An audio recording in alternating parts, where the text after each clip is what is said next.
The national debate around free higher education is not over yet, as the funding for it has not been found. According to Treasury, the department had not budgeted for the no-fee increase in 2017.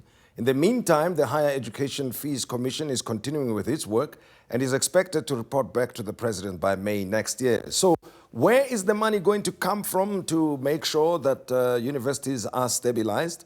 Well, we joined to discuss the current budgetary constraints around higher education, as well as how the country continues to withstand a tight fiscal control by the Deputy Director General of the Budget Office at National Treasury, Michael Sachs. And Michael, pleasure to have you with us. Much appreciated. Good. A very vexed and difficult, complicated issue, this, of free higher education. But before we get to free higher education, I want to talk about the no-fee increase concept, right? Yeah. And what it means. Because we started with this last year, and then at the point, President said, okay, there will be no additional increases for 2016.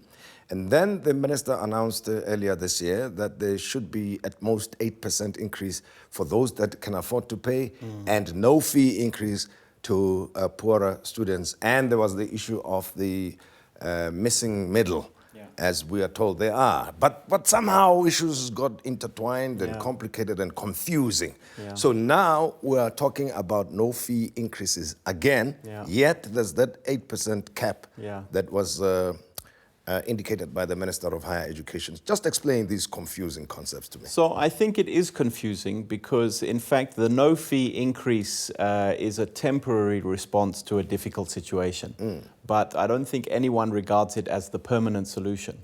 So there were protests last year. The protests arose initially because there had been announcements by universities. And by the way, the universities are the ones that set the fees, not the government. So the universities had announced fees. Students were unhappy at the extent of the fee increase. And then government stepped in to say, we will subsidize all of the universities so that they don't have to increase fees. And we added into our budget last year about 8 billion rand to reimburse the universities for not increasing fees. Can I interrupt you for a second? So you intervened as government by giving 8 billion rand to reimburse universities so that there was 8 billion rands of new money going into universities. Fine. All right, so, but it was money that was sourced within the system. So we had to cut budgets elsewhere within the system because we have a limit on the amount we can spend in a particular year. So again, this year, we were confronted with the dilemma that now we don't budget on the basis that fees will be frozen forever. There's no price in the country that just stays the same year after year. All prices increase. The salaries of professors, for example, increase. And therefore, the fees, you expect them to also increase to keep pace with that. So for this year, we didn't budget again that there would be zero fee increase. But then it became clear that something needed to be done. Again, a temporary measure. And this time we said, well, if we're going to put all of these billions on the table, does it make sense that we should also pay for a no-fee increase for people who can afford to pay that increase, people whose parents' salary has increased far much than fees have? Should we pay for them? And we said, no, a better approach would be to deploy this money to the poorest students and those belonging to the missing middle. In other words, people who are maybe a bit more affluent than the poorest, but you still can't consider them rich. So we targeted the same, it was the same amount of money. We just said, let it go for the poor and the missing middle. And certainly going forward, we now need to focus on the solution to the problem of fees in universities and how we address the problems, particularly of the missing middle. But the way forward to address that problem isn't through zero fee increase year after year. Rather, we must have an overarching policy framework that begins to respond permanently to the challenge in our universities. So it's like a strategic move of sorts, right? It's something that needs long-term approach and introduced in stages of sorts. Exactly. So what we've been doing is we've been responding with these zero fee increases one year, the next year to the immediate problems. But what is missing is the overarching strategic approach, that what is our vision of higher education in the country, which we have, but how do we marry that with the demands that have been thrown up by the process in the last couple of years? So now, where does the misunderstanding come from? Now that you've explained that the zero fee increase was going to apply in the case of the poorer students and the missing middle and would receive, let's call them the subsidy from government, the universities that is. But then still the students understood it the other way around, that, no fee increase across the board anyway. Well, I think in a way you're asking me to explain what the students say. From my side, what I would say is that there are two core problems that have led to this situation. The first is that funding expanded significantly over the last 20 years to pay for the fees of students that come from very poor households through NSFAS. And we had a huge increase in funding. But the number of students who were enrolled grew faster than the funding. So those students from very poor households found their funding not covering their full cost of study. Yes. And that was one problem. A second problem is that we haven't had a very clear framework to deal with what we call the missing middle. That is people who are too affluent to qualify for NSFAS, but yet their parents cannot afford to pay cash for fees for university education. And we haven't had a very clear framework how to deal with that, whether it's through subsidies, whether it's through loans, or how we approach it. But I think government has not managed to resolve that problem decisively. So because of those two factors, you have had students, you've had a big expansion of the university system, a very large expansion of the university system that has increased access, particularly for poor and working class students. Just help give me perspective, right, of this. You say it's grown phenomenally, exponentially rather, in a short period of time. So just give me a sense. So over the last 10 years, there's every year the student population grows by about 5%. This is just in the universities. And now we have about 1 million students in universities. And of course, the composition of the student body has transformed drastically. I think 10 or 20 years ago, most student populations, the vast majority was from white, affluent families. Today, the population is much darker in the sense that there are more black people in university and there are more poor people in university. And this, the technical term we would use is massification of the university system, has enrolled far more students, and they've arrived there and found universities operating in a particular way. And this has generated a momentum for transformation. And as I've indicated earlier, the funding did increase quite substantially. But the truth is that the numbers of people that came in increased even faster. So it did not match the demand. So we're left with students who are academically capable, but because of financial constraints, they find themselves in universities in adverse conditions, and it's affecting their studies. So I think that's the root problem behind the protests we've seen, and that's the problem we need to address. And of course, when we talk about fees, normally they're confined to tuition fees and maybe accommodation, but things like pocket money and travel books and travel and all of these things. Those are not incorporated. They're not necessarily incorporated. Now, we sit with the problem. The demand is no longer just about no fee increases. The demand is that free higher education must be introduced in South Africa, and that seems to be the popular sentiment. Looking at the resources that we have at this time, or let me take a step back from that. How much does it cost to run the universities in South Africa at the moment?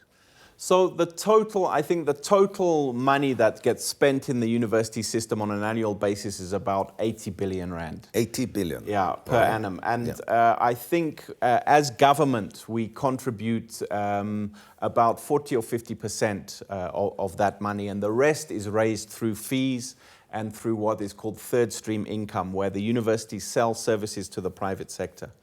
Now, the thing about free university education, the way I understand the question is, it's not whether it is possible.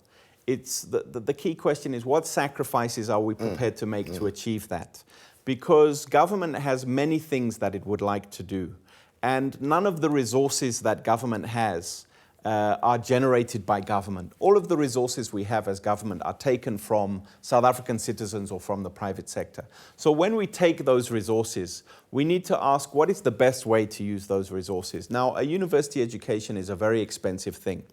Over the last 10 years, what government has been trying to do, most of the additional money going into the system has not been going to universities. It's been going to what we call technical and vocational colleges. That's the colleges that are training people to be hairdressers, maybe the camera people in this studio, the sound technicians. So it's giving people technical skills. And the reason we've been prioritizing the technical colleges is that, one, they're better able to absorb the mass of the poor and working class youth who maybe don't have a university exemption coming out of the matric.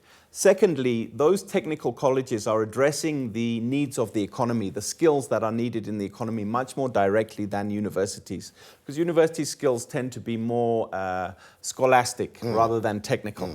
So both are necessary. But the emphasis of government over the last 10 years has been to expand the technical colleges, and that's where the money has been plowed into. Unfortunately, those technical colleges have very serious challenges of quality of the education that is provided there.